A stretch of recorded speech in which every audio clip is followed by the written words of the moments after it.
I hope many of you saw the definitive biography on Louis D. Brandeis.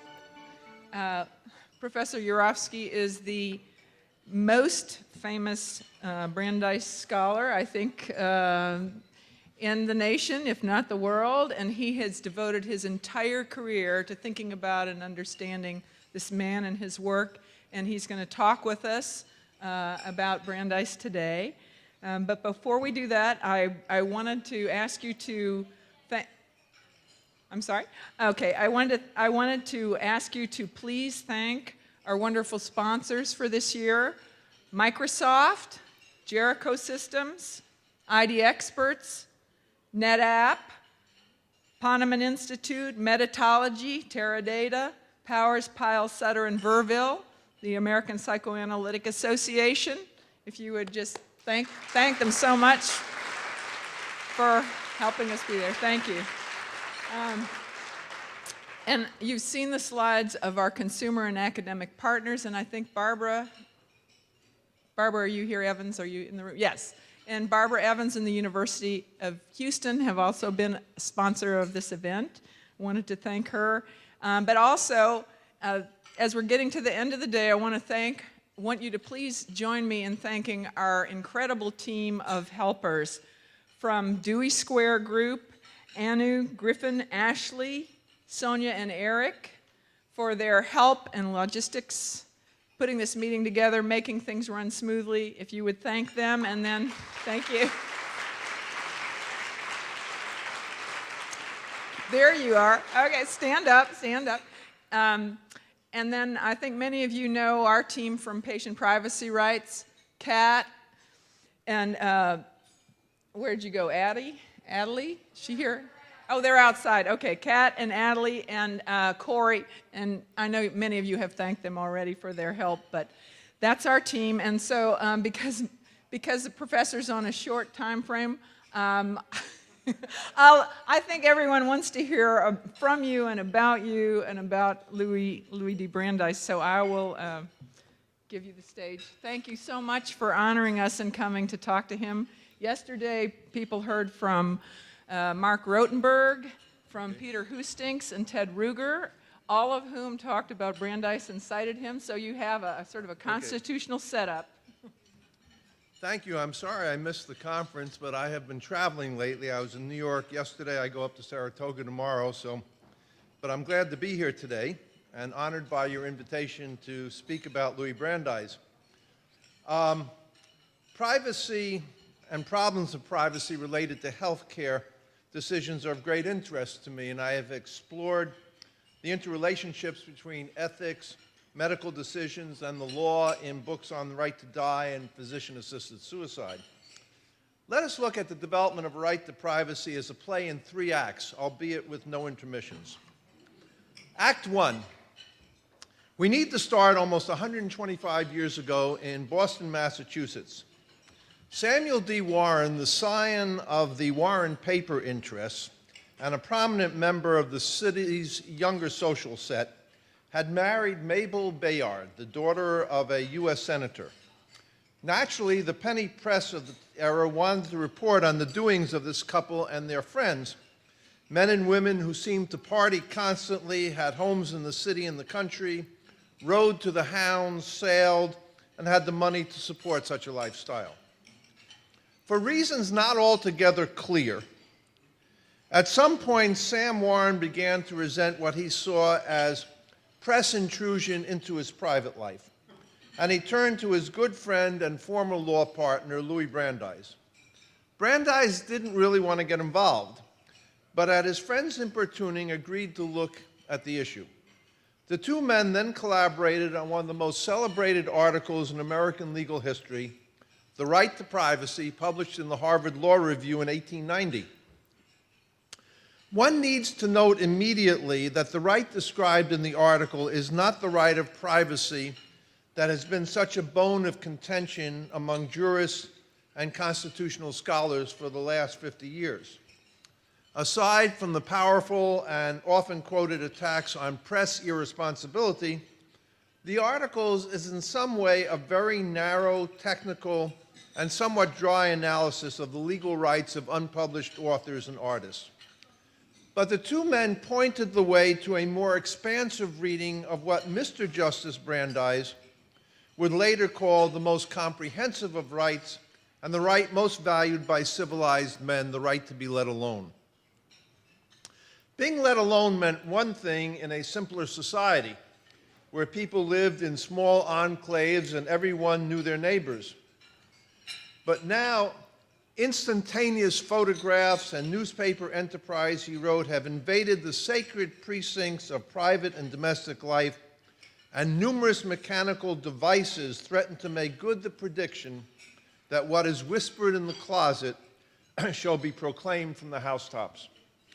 For years, they claimed there had been a feeling that the law should afford some remedy for unauthorized circulation of portraits of private persons.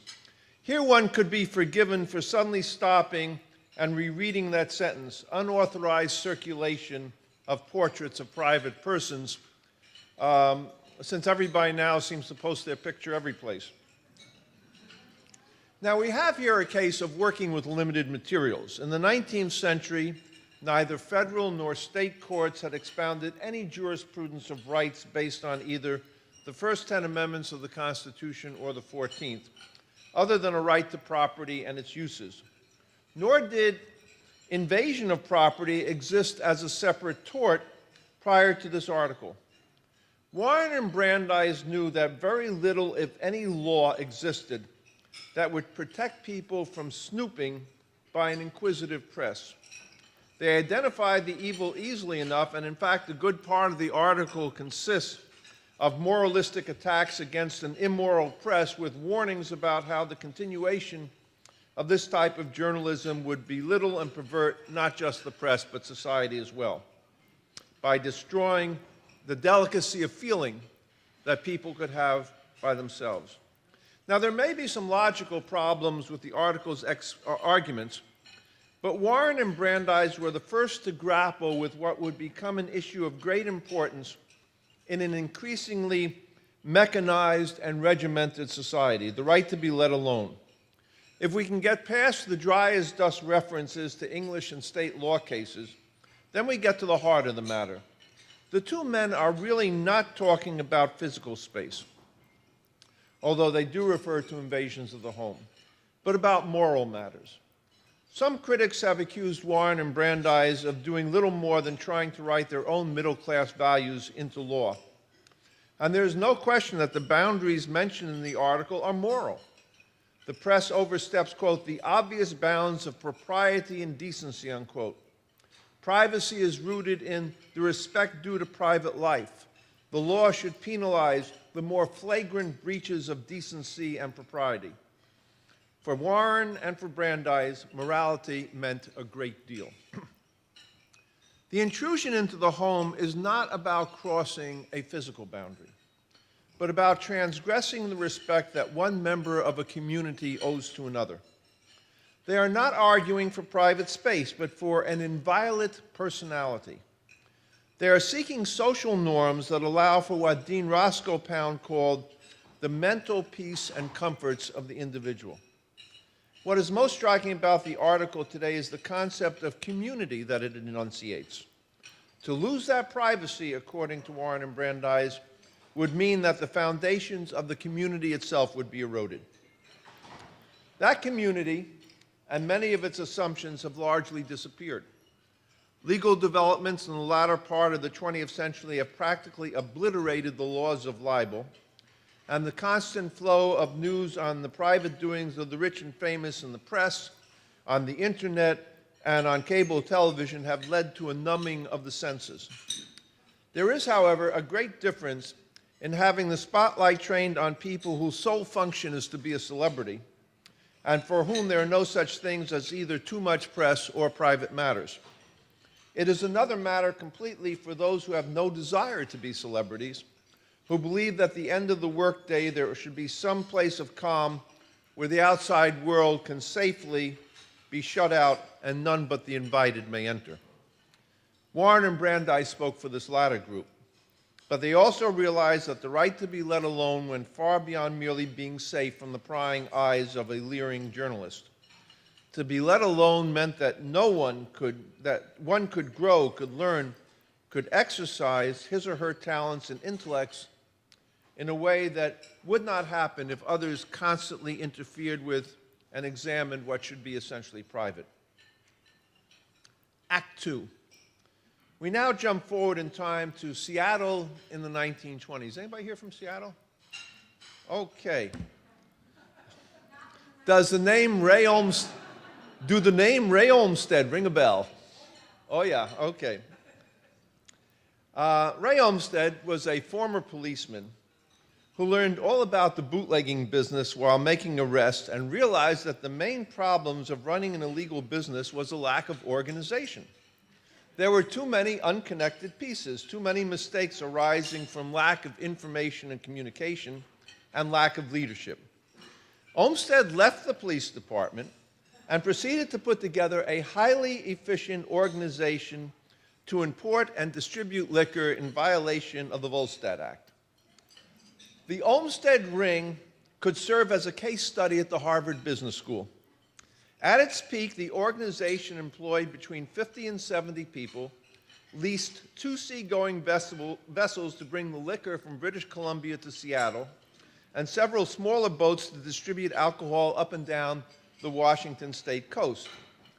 He purchased a ranch outside of Seattle with a large underground storage facility, as well as several apartments in the city from which his men could make deliveries to local consumers. The ring ran out of a central office manned by telephone operators, salesmen, delivery men, dispatchers, bookkeepers, collectors, and even an attorney. As a former police officer, Olmsted had contacts, including his 2 brothers who stayed in the Seattle police force and kept him apprised of possible raids, and also helped him to arrange the release of any of his men who might be arrested. The ring's annual income topped $2 million, equivalent to more than $25 million in current dollars, and of course without any federal or state taxes. Although pretty much immune to action by local police, Olmsted had no control over federal agents. They put wiretaps on the phones in his main office, his home, and the homes of his associates. This, by the way, was not brain surgery. Essentially, they set up a table in the basement of the building where he had his offices and attached alligator clips to the phone wires. Over the course of the investigation, the agents compiled 775 pages of transcriptions of telephone calls, and on that basis secured arrest warrants for Olmsted and 70 other people. Some escaped. At trial, a few were acquitted, but juries in the federal court for the Western District of Washington found Olmsted and 17 of his partners and managers guilty. They appealed to the U.S. Supreme Court. Now, from the beginning, Olmsted's lawyers had argued that the use of wiretap evidence secured without a search warrant violated the Fourth Amendment to the Constitution. His lead attorney claimed that the rights guaranteed under the Constitution are, quote, indispensable to the full enjoyment of personal security, personal liberty, and private property, and therefore may not be trampled upon by the government. If the government used fraud or subterfuge to secure evidence, then it should not be admitted as evidence in cases. Chief Justice William Howard Taft spoke for a 5-4 majority, and in what can only be described as a wooden opinion, ruled that all the federal agents had done was listen to conversations from outside the building. Since there had been no physical intrusion onto the property, there had been no need for a search warrant. There was no searching, Taft wrote. There was no seizure. The evidence was secured by the use of the sense of hearing, that only. There was no entry in the house. Therefore, there had been no violation. The 4 dissenters, Pierce Butler, Oliver Wendell Holmes, Harlan Fiske Stone, and Louis Brandeis, each wrote separately. Butler tore Taft's opinion apart for its bad logic and worse history. Holmes called wiretapping a dirty business. Stone agreed with all of them, and especially with Brandeis' dissent, which is considered one of the canonical dissents in American legal history.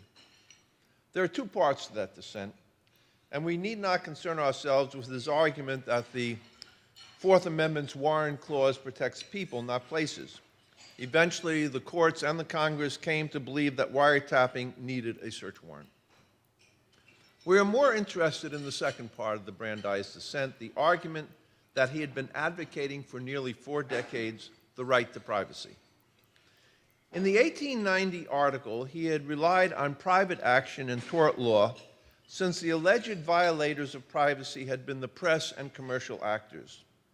Now, because the government had been involved, he identified privacy as a matter of constitutional law and married his earlier notion of the right to be let alone with the Fourth Amendment's ban on unreasonable search and seizure and the Fifth Amendment's protection against self-incrimination. The result is one of the landmark dissents in our history.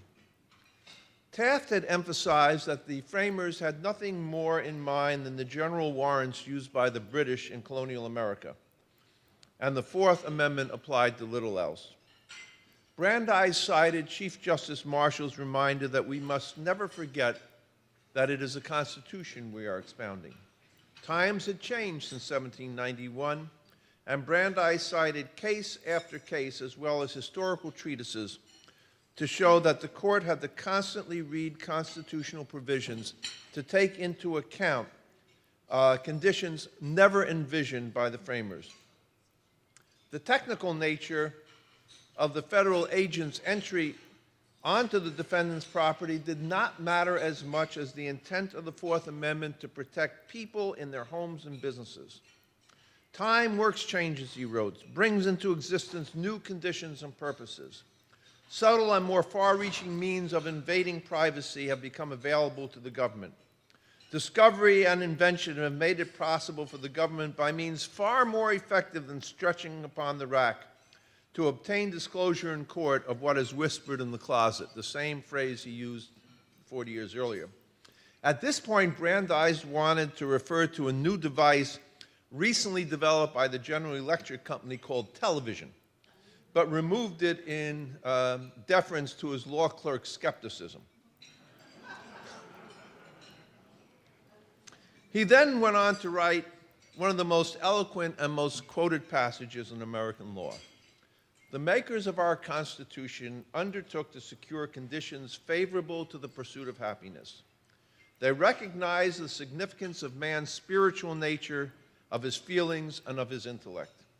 They knew that only a part of the pain, pleasure, and satisfaction of life are to be found in material things.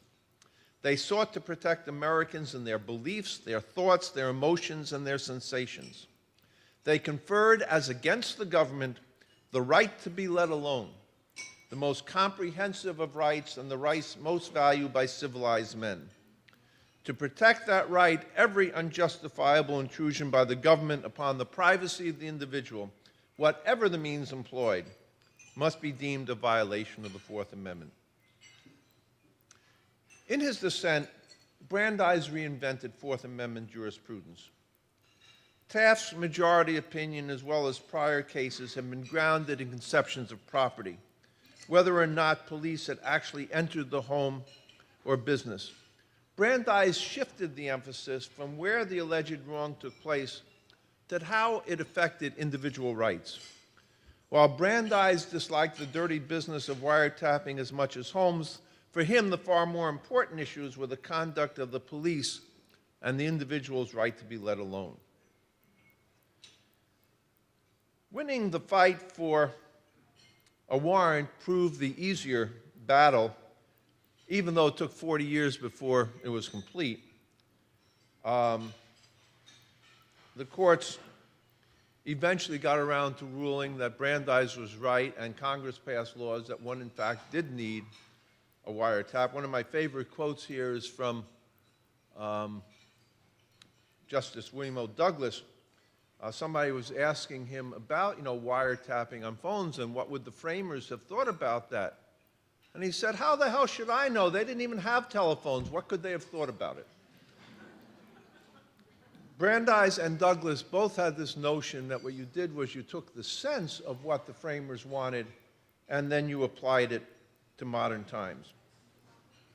The makers of our Constitution, he said, recognize the significance of man's spiritual nature, of his feelings, and of his intellect. And this was where, the right to be let alone. Now, privacy as a constitutional right means that government cannot proscribe those decisions that men and women make to shape their own lives. Certain choices are so fundamental that they may properly be said to be totally outside the reach of the state's power. Over the years, the court has come to recognize areas of procreation, marriage, family life, health, and more recently, sexual preference to be these type of decisions. Despite great pressure from religious and social conservative groups, the court and the country have accepted Brandeis' notion that the Constitution embodies a right to be let alone. Debate has not ceased, but the arguments are less on whether the right to privacy exists and more on what are its limits. Act 3. Even before Brandeis wrote in Olmsted, the court had struck down a state statute passed in the anti-German fervor of World War I, which forbade the teaching of foreign languages in elementary schools. The statute had been challenged on the grounds that it violated liberties guaranteed under the 14th Amendment's Due Process Clause. Justice James Clark McReynolds, one of the most conservative justices of the 20th century, declared that liberty denotes not merely freedom from bodily restraint, but also the right of the individual to contract, to engage in any of the common occupations of life, to acquire useful knowledge, to marry, to establish home and bring up children, to worship God according to the dictates of his own conscience, and generally to enjoy those privileges long recognized at common law as essential to the orderly pursuit of happiness by free men.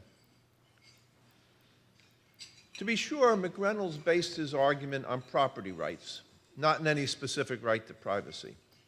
But he began a process of identifying areas of life not hitherto specifically related to constitutional analysis.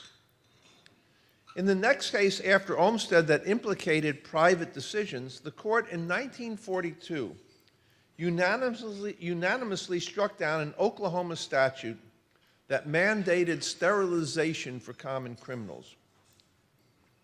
One might have expected challenges to this law on the basis of either the Equal Protection or Due Process Clause of the 14th Amendment, but the former had been so narrowly interpreted by the court that it had become practically moribund, while the abuse of the Due Process Clause in the 1920s and 30s had made the Roosevelt appointees very reluctant to use it. William O. Douglas cut through this Gordian knot by noting that the law did not apply equally to all felons, since it made an exception for embezzlers. This is Oklahoma, folks. Chicken thievery was a worse crime. This opened the door to equal protection analysis, and Douglas charged through. He defined marriage and procreation as basic civil rights fundamental to the very existence and survival of the race, and thus would be subject by the courts to strict scrutiny. Douglas also wrote the opinion in the case that specifically recognized an independent and fundamental constitutional right to privacy, Griswold versus Connecticut, and one that indeed implicated health decisions. The case involved a state statute that prohibited the use of contraceptives by married people and forbade doctors from prescribing contraceptive medicines or devices. Because the notion of substantive due process still labored under the odium of a previous era, Douglas engaged in jurisprudential gymnastics, cobbling together justifications from various parts of the Bill of Rights that, he said, have penumbras formed by emanations from those guarantees that help give them life and substance. These emanations together, joined in what one person called Amendment 3.5, form a continuously protective right of privacy, and no privacy could be more sacred or more deserving of protection from intrusion by the state than that of the marital chamber. Interestingly, Douglas did not cite Brandeis and Olmsted, but Justice Arthur Goldberg did in his concurrence. And he would have located a right to privacy in the Ninth Amendment, which holds that the enumeration of certain rights does not deny the people any other rights. For Goldberg, the fact that the word privacy is not mentioned in the Constitution was irrelevant, since he considered it, as did Brandeis, to be a fundamental right rooted in the history of the people. Neither Douglas's Amendment 3.5 nor Goldberg's Ninth Amendment argument would, in the end, provide the vehicle needed to embed privacy firmly in the constitutional dialogue. Rather, Justice John Marshall Harlan II located it in the personal liberties protected by the Due Process Clause, and what became known as the right of personal autonomy. Harlan certainly knew about the history of the Due Process Clause and its abuse in earlier days, but unlike other members of the court, did not feel constrained to ignore what he considered a powerful and all-encompassing justification to guarantee personal liberties such as privacy. There were two dissents in Griswold, and one of them is of interest not because it later prevailed, but rather it is the first sign of an argument that would become quite heated in the 1980s. Although Hugo Black is often seen as a liberal judicial activist, he remained in many ways a strict constructionist. "I like my privacy as well as the next man," he declared, "but I am nevertheless compelled to admit that government has a right to invade it unless prohibited by some specific constitutional provision," unquote. There was no mention of the word privacy in the Constitution, and for Black, without a text, the right did not exist. Over the next few years, the court expanded the right to use contraceptives to unmarried persons, struck down anti-miscegenation laws, holding that the right to choose whom to marry is a fundamental privacy right, said that states could not put financial barriers in the way of a divorce, and held that a man in his private home had a right to view pornography, and also that the notion of privacy extended to a woman's choice to terminate a pregnancy. The abortion decisions touched off a firestorm of public criticism not seen since the Dred Scott decision prior to the Civil War, although it had the strong support of the burgeoning feminist movement and of much of the medical community. While there are many healthcare decisions that we believe ought to be privately made after consultation with a physician, surely that of whether to continue a pregnancy must rank as one of the most important. While we need not go into the full details of this debate, it should be noted that even before Roe was decided, some influential academics, such as Robert H. Bork, criticized the court for creating a constitutional right of privacy. Bork, like Hugo Black, did not oppose privacy, but could not find any mention or justification for it in the Constitution. And this undoubtedly contributed to his defeat when appointed to the U.S. Supreme Court. At the time, one of the liberal complaints against Bork was that he didn't believe in Brown v. Board of Education, the desegregation decision, and he didn't believe in a right to privacy. During this time, I was living in Richmond, and I had lunch one day with a lawyer who was well connected into the business community, and he asked me what I thought about Bork, and I said, well, I hope he doesn't get confirmed. And he said, neither do I, and I was very curious why he said that. So he explained. And he said, you weren't here. You know, I'd only moved to Richmond in '74. You weren't here in the 40s and 50s. You don't know what it was like back then.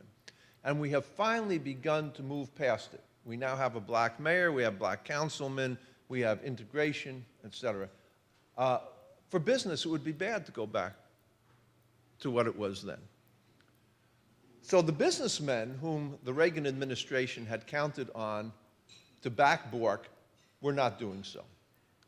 Secondly, the Southern senators who might have been sympathetic looked around, and ever since the Voting Rights Act of 1965, the black vote was an essential ingredient to getting elected in almost any Southern state. And they were not about to antagonize a large part of their electorate by voting for a man who thought that Brown versus Board of Education was bad. The third place that the Reagan administration messed up was privacy, because all the public opinion polls showed that, A, not only did the country believe in a right to privacy, but the group that believed in it the most were Southern white women. I don't know why, but that was it. So all the groups that Reagan was counting on to back Bork did not. On the court itself, William Rehnquist steadfastly opposed Roe and its progeny, but eventually came around to supporting privacy, albeit by calling it a different name. Moreover, when Justice Harry Blackmun retired in 1994, Rehnquist wrote a tribute to him, noting that Blackmun's legacy would include the right to privacy embodied in Roe. In Cruzan versus Missouri Department of Health in 1990, the court, speaking through Rehnquist, held that the right to die is not a fundamental privacy right, but acknowledged a constitutional protected liberty interest in a competent person's right to refuse life-sustaining medical treatment. This liberty interest could be found in the Due Process Clause of the 14th Amendment, just as Justice Harlan had suggested. Let me say a few words about the Cruzan decision, since it is often misunderstood. The dissenting opinion by Justice Brennan accused the majority of denying that a right to die existed, and that is absolutely not the case. The issue had first come before a court in the 1976 case involving Karen Ann Quinlan. The New Jersey Supreme Court ruled that there was a right to terminate treatment and gave Quinlan's parents the authority to take her off life support. The fact that just 14 years later in the U.S. Supreme Court affirmed this right to die is amazing. Moreover, the majority opinion did not say that a person could prevent a state could prevent a person from making this choice, but rather that in case such as incompetence, which Cruzan was, she was in an irreversible coma, the state had the right to ask for some level of proof that terminating treatment is what the person would have wanted. Now, the decision in Cruzan led activists to push for a larger constitutional right, that of physician-assisted suicide. And in fact, 2 courts of appeals actually held that such a right existed. When the case came to the High Court in 1997, I and most other constitutional scholars predicted that the justices would not go along with that argument. At the time, only Oregon allowed physician-assisted suicide. And after the uproar following Roe v. Wade, the Supreme Court was very gun-shy about getting out ahead of current opinion. It was no surprise, therefore, that all 9 justices agreed that there was no constitutional right to physician-assisted suicide. What is amazing is that 5 of the justices wrote concurring opinions that essentially said that while no right existed at the moment, should the states make end-of-life choices too narrow, they would be willing to revisit the matter. In essence, a majority of the court indicated that they thought the right to privacy might be extended beyond the decision to cease life-sustaining treatment toward a more active means of ending one's life. Perhaps the most recent era to be included within the right to be let alone involves the right of homosexuals to love whom they please, and even to marry them. When the issue first came before the court in 1986, a slim 5-4 majority held that no right to privacy existed that would give gays the right to sex. Such conduct had always been illegal, wrote Justice Brian White, and nothing in the Constitution changed that history. By any standards, White wrote a harsh, even a homophobic opinion. Over the next few decades, the mood of the country became far more tolerant of gays and lesbians, and this in turn influenced several justices when the issue came back to the court in 2003. In addition to denouncing White's opinion in the earlier case, Justice Anthony Kennedy declared that a fair-minded understanding of the basic constitutional right to privacy, and he actually used those words, would take seriously in gay as well as straight sexual relations the accompanying integrity of the connection between sexual expression and companionate friendship and love. The state, he concluded, cannot demean homosexual existence or control their destiny by making their private sexual conduct a crime. For those who argue that the Constitution mentioned neither privacy nor rights given to gays, Kennedy responded that the framers had not drafted the Constitution in specific terms.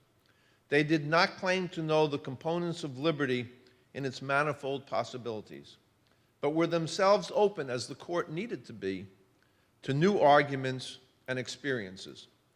In words Brandeis himself might have used, Kennedy concluded that the framers knew times can blind us to certain truths, and later generations can see that laws once thought necessary and proper, in fact, serve only to oppress. As the Constitution endures, persons in every generation can invoke its principles in their own search for greater freedom. Some of you may have seen the movie, The Jane Austen Book Club, in which some of the characters, faced with a difficult decision, say, "What would Jane have done?" I sometimes ask a similar question. What would Brandeis have done? After all these years, I call him Louis, but it's still the same. As some of you may know, he was no friend of many modern appliances, even though he had to use them. He kept his horse and buggy until it became too dangerous to use them because of the increase in automobile traffic here in Washington. He had a telephone in his law office and at home, but as the years went by, he increasingly refused to use it except in very special circumstances. He did not believe that a phone had a constitutional right to be answered. It is not that he opposed progress. He was not a Luddite. Rather, he weighed the alleged benefits of new inventions against the costs to the individual, especially in terms of a sense of privacy and a sense of community. I am sure he would be shocked if he walked down the streets of Washington today, or not just Washington, any place in the country, and saw everyone talking into their cell phones, usually not even with the thing held up, but with wires. You know, when I was growing up, if a person walked down the street talking to themselves, the police would come and pick them up. Or if he watched teenagers constantly texting to one another, even to people in the same room or at the same table. The other day, I waited 90 minutes in a doctor's office, and when he came in, he apologized profusely. His practice, as encouraged by the Affordable Health Care Act, was installing a new computerized record system. And so far, all it had done was create havoc and screw up schedules. Eventually, if the systems work, this is supposed to be a great boon to doctors and their patients, since it will make all of their medical history instantly available for treatment when needed.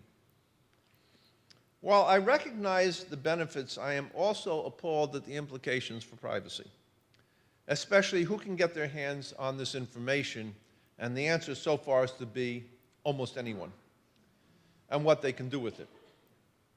Some futurologists predict that eventually we will all carry some form of medical ID, in fact, a total ID, perhaps implanted in a chip. You have no idea how that idea scares me. I can certainly understand the need for that information for a soldier in harm's way, but not for me, and certainly not for Brandeis. A few years ago, when President Obama nominated Sonia Sotomayor to the court, my friend Jeff Rosen wrote an op-ed piece in which he said that the senators needed to move away from their fixation on Roe and start asking questions about the type of issues that the court would face in the 21st century, many of which he predicted would involve questions of technology and of health. There is no question, for example, that cloning is now a scientific possibility. But what are the implications for health, for morality, for society, and who will make the decisions? We have now mapped the human genome. What are we going to do with it? And who will control our genetic information?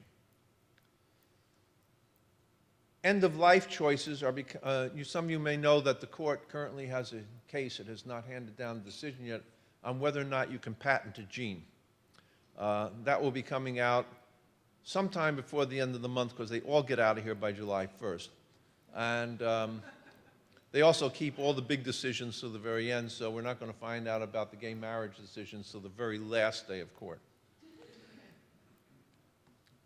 End-of-life choices are becoming much more important to us as our society ages, especially for those people who value quality of life as the determinant of their choice. There was an article in the Washington Post the other day, some of you may have seen, that the suicide rate for the boomer generation is sky high. How do we ensure that such choices remain in the hands of an individual and yet protect them from pressure either by the state or by their family in making these decisions?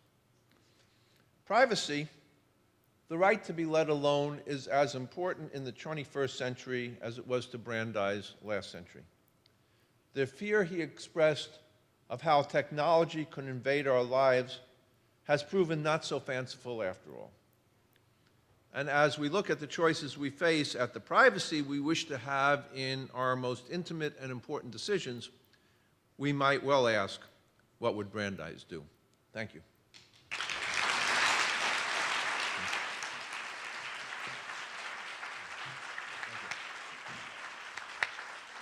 You're welcome. Okay. This is fabulous. Thank you. You have 2 minutes to I'll answer. Okay. I'll take that in just a second. Okay, he's going to look and see if he has a minute or two, because I know some of you I have have 4 questions. minutes, and then I've got to go get my granddaughter. Okay, who's fast? Who has a question? Catherine? As you're talking about the right to privacy and due process, do you see any argument to be made that privacy/due process argument would apply to enforcement of the individual mandate in the Affordable Care Act? Is that we're forced to engage in commerce? No, I'll tell you why. Because over 100 years ago, a Supreme Court held that Massachusetts could require every student in public school to be inoculated against smallpox. And this court more recently has held that when there is a general federal scheme that is applied uniformly, that there's no problem with that. So I don't think they're going to use a privacy argument. Individuals might, but I don't think the court would buy that. Yes, sir. What about the installation of malware being installed on your computer as part of cyber warfare as being against the Third Amendment of stationing cyber warfare soldiers in your home? My granddaughter could probably give you a better answer. I'm not. Are we being invaded in our homes through the cloud? This is a smartphone. Guess who I had to have program it for me? I mean, this is. I don't like the idea of them installing almost anything on my computer. But there's also, as we've just seen with the Attorney General, and that there are national security interests. I don't think any of us want. It's a very difficult decision. How do you balance it? And it's a cottage industry among academics and consultants as to which side you come down on without completely violating the other. Okay, one more. Nope, I'm out of here. You're off I'm the up. hook. Thank you. Thank you. Take care. We'd love for you to come back. Thank you so much.